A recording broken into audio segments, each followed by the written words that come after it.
जय हिंद मित्रों, इसमें हम डिस्कशन करते हैं BRICS is brittle and may it remain so इस आर्टिकल पर। The ongoing BRICS summit that began in Johannesburg, South Africa yesterday should remind us that for a marketing pitch the grouping has had a remarkable run। जो BRICS का ये 15वां summit हो रहा है, ये south Africa के Johannesburg में हो रहा है और इसमें जो ग्रुपिंग होगा उसका बहुत ज़्यादा महत्व है मार्केटिंग के लिए और बहुत सारे क्षेत्रों के लिए। जैसे कि ब्रिक्स के जो ध्येय हैं, जो उद्देश्य है, तीन स्तंभों पर ब्रिक्स खड़ा हुआ है। एक राजनैतिक सुरक्षागत स्तंभ है, दूसरा आर्थिक और वित्तीय स्तंभ, तीसरा सांस्कृतिक और पीपल टू पीपल एक्सचेंज। ये 3 स्तंभ हैं। तो राजनैतिक, आर्थिक, सांस्कृतिक 3 स्तंभों पर खड़ा हुआ है। तो इन तीनों क्षेत्रों में क्या रिमार्केबल स्टेप लिए जा सकते हैं, उस पर देखने वाली बात होगी। So much so that it has outlasted in the patience of its creator, Goldman Sachs, the American bank, the first coined the term in the early part of the 21st century। तो 21st century में Goldman सैक्स ने, जो कि एक American bank है, उसने brick शब्द को क्वाइन किया था, बनाया था। has long withdrawn the imprimatur of its own creation by shutting down the fund that represented the concept. Somewhere in its journey, the amorphous forum added a member, South Africa। तो इसमें बाद में south Africa को जोड़ा गया था, क्योंकि पहले ब्रिक था, BRIC, Brazil, Russia, India, China. Last में बाद में एस को जोड़ा गया तो साउथ अफ्रीका बन गया, तो ब्रिक्स हो गया ये। Now there is a more ambitious expansion in the works. In the latest summit more than 60 heads of state and government have been invited, but why? इसमें 60 देशों के जो राज्य प्रमुख हैं, जो सरकार के सदस्य हैं, उनको बुलाया गया। लेकिन क्यों बुलाया गया है? At first glance, contrary to the reasoned tree of Goldman Sachs grouping, the 5 countries have charted very different growth trajectories. While China and India have stayed true to the promise of fast growth, Russia, Brazil and South Africa have been rather anemic। यानी कि भारत और China जो है, इसने विकास तो अच्छा किया, लेकिन रशिया, ब्राज़ील, साउथ अफ्रीका में विकास कार्य अच्छा नहीं हो पाया, डेवलपमेंट नहीं हो पाए। Specially in the last decade when all 3 have virtually remained flat in economic terms.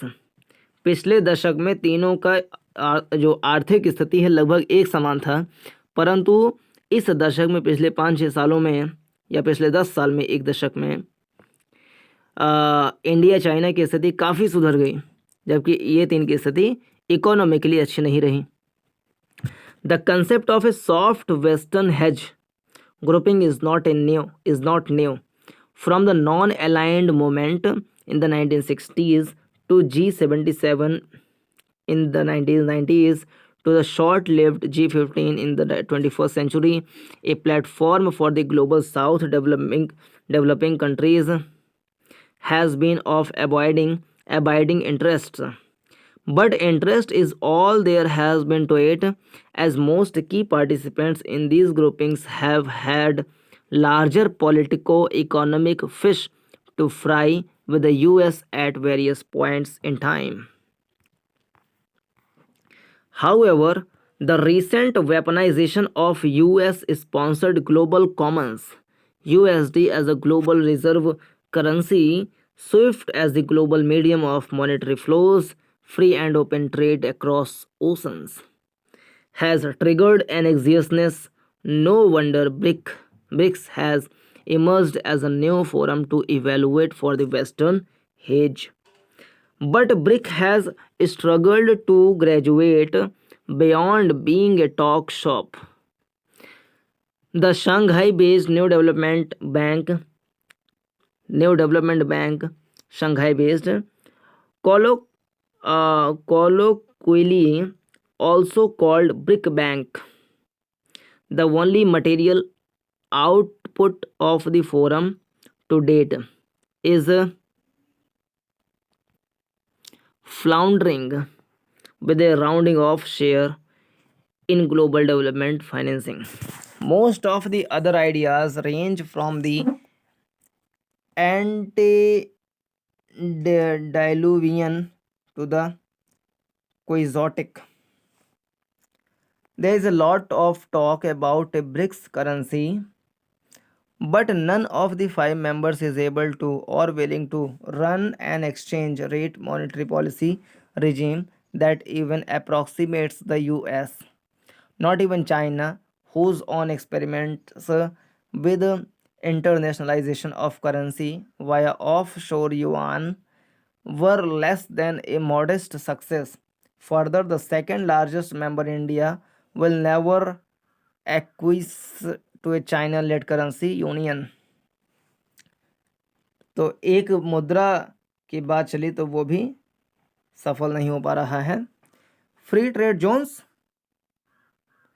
India stayed out of the prestigious RCEP trade pact pointedly due to China. यानी चाइना की वजह से ही भारत जो है RCEP से बाहर हो गया, रीजनल कॉम्प्रिहेंसिव इकोनॉमिक पार्टनरशिप में से.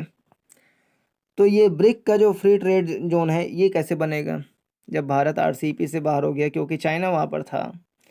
तो ब्रिक में भी फ्री ट्रेड जोन से भारत बाहर रहेगा क्योंकि चाइना यहाँ पर है. क्योंकि चाइना के फ्री ट्रेड एग्रीमेंट अगर हो जाएगा तो बड़ा ही नुकसान होगा भारत के व्यापारियों को.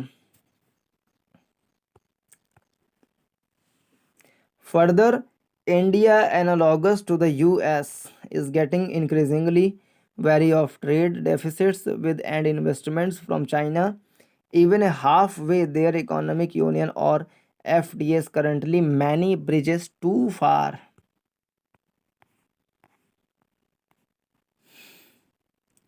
As is evident even in the limited economic dimensions of BRICS, politics within the forum is fraught.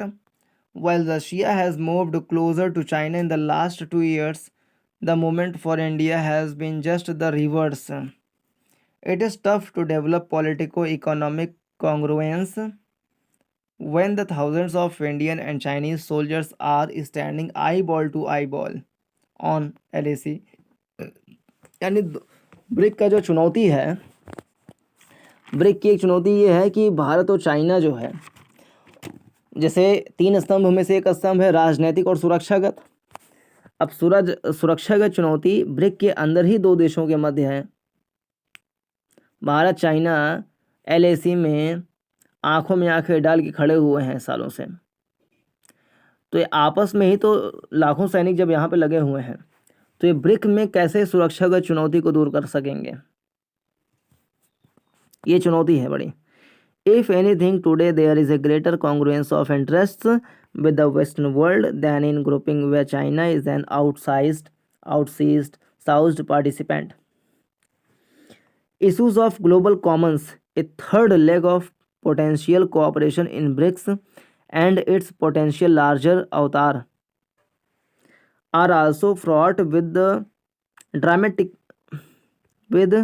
diametrically opposite praxis of China and India on a host of issues. On climate change, for example, while China's per capita emissions are rapidly reaching US levels, it's around 50% today. India is at a fraction of those members. While there are attempts to club India and China together as kindred souls on this issue, the real fact is India's burdens are rather lower than China, while the latters are rather close to those of the US. Despite the contradictions and lack of success, it is in India's interest to remain in the forum. China's being encouraging the emergence of BRICS as a counter to the West, with interest from close political economic partners like the UAE and Indonesia in becoming members. The worst outcome for India will be to exit and thereby clear the field for a Chinese institution. It serves India rather better to remain inside, retain influence as the second largest political economic power in the forum, and ensure it remains a toothless talk shop. The fate of non-alignment movement G77 and G15, to put it pithily, plus क्या change plus सेस्ट lamb choose, ये China का वाक्य मतलब क्या कहते हैं French भाषा का शब्द होगा ये। इसका मीनिंग क्या है? The more it changes the more it's the same thing, said the French novelist Jean Baptiste Karr. India's interest lie in ensuring the same for BRICS.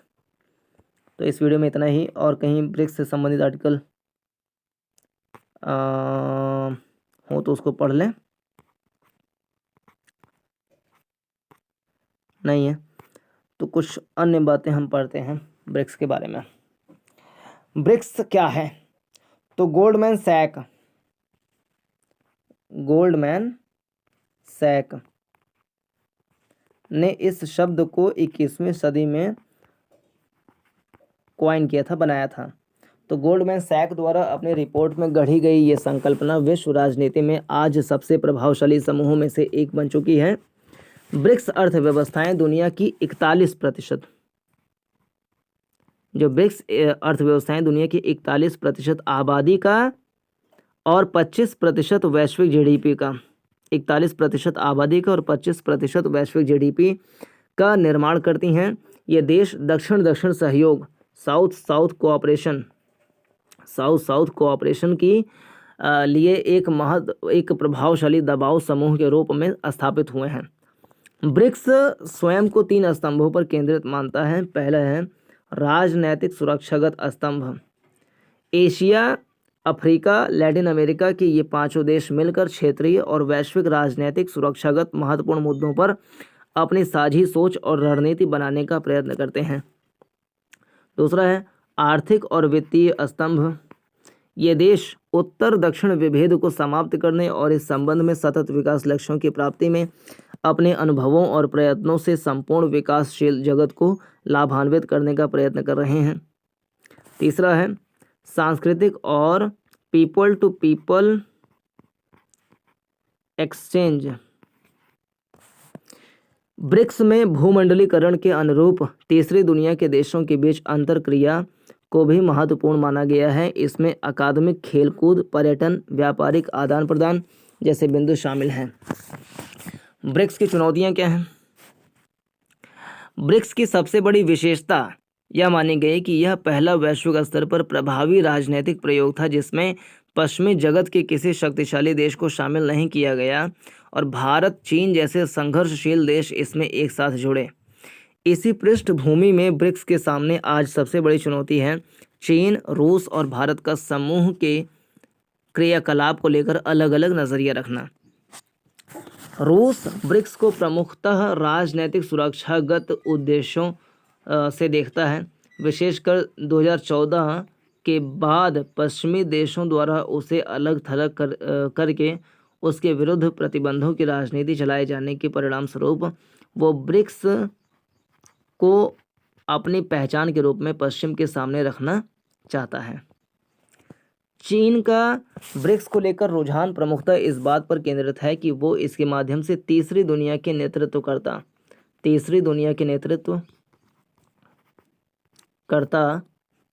के रूप में उभरे। साथ ही वो ब्रिटेन हुड्स संस्थाओं के समानांतर अपने नेतृत्व में एक वैकल्पिक व्यवस्था के रूप में भी इसे आगे बढ़ाना चाहता है। भारत, चीन और रूस से अलग वास्तविक अर्थों में तीसरी दुनिया के मुद्दों पर केंद्रित रहते हुए तीनों स्तंभों के अनुरूप दक्षिण दक्षिण सहयोग के सफल मंच के रूप में इसमें अपनी भूमिका का निर्वहन करना चाहता है। हालिया समय में ब्रिक्स के विस्तार को लेकर भी देशों के बीच मतभेद उभरे हैं। यहाँ समस्या ये है कि ब्रिक्स प्लस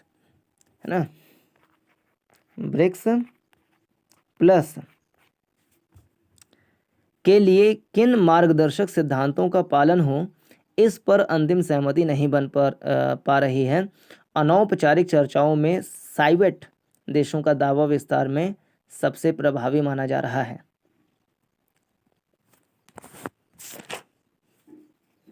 तो इस वीडियो में इतना ही। पूरा देखने के लिए धन्यवाद। नमस्कार, जय हिंद।